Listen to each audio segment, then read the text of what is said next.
film is the most important thing to me, you know, and if you just wait around for the phone to ring, often nothing happens. So I try to be very proactive in my career, and I read everything, and I keep my ear to the pavement and try to find out what's going on, identify the things that I'm excited about, and then go after them, you know, and it doesn't always work, but this time it did.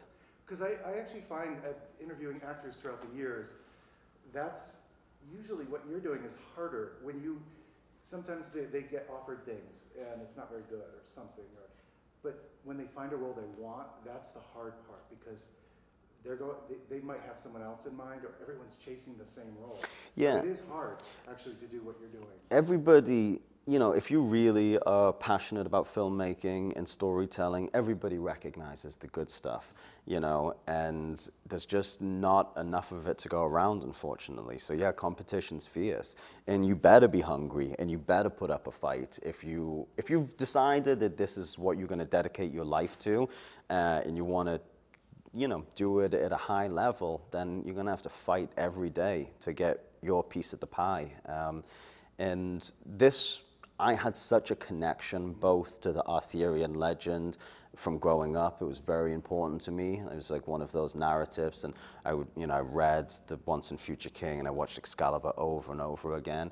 And then Guy Ritchie had also been a very important filmmaker to me. So those two things combined, I just said, no one else is getting this role. Wow, yeah, that's what he said. He said, yeah, you fit the bill. I mean, in every way. And he said that you even showed up when you were, most actors have to train and get in shape. He said you were already there, pretty much.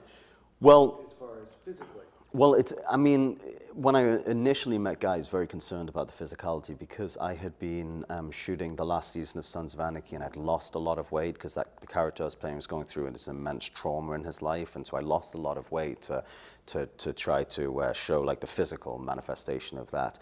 And so when I first met Guy, I was very concerned about my physicality, and he brought it up many, many times. Actually, through that conversation is where I believe I got the role, because I had a little sort of banter with him about it.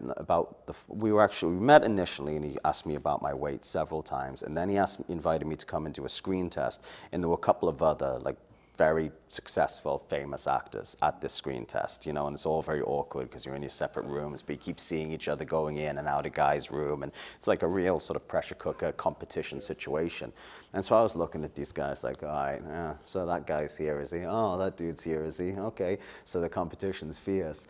And so when Guy once again brought up my physicality, he's like, you sure you can put some weight on? Because we want a formidable King Arthur. I said, listen, pal, if you're that concerned about my physicality, why don't you just turn the camera off? We'll stop this audition. You bring those other monkeys in you got outside auditioning for this role, and we'll fight for the role.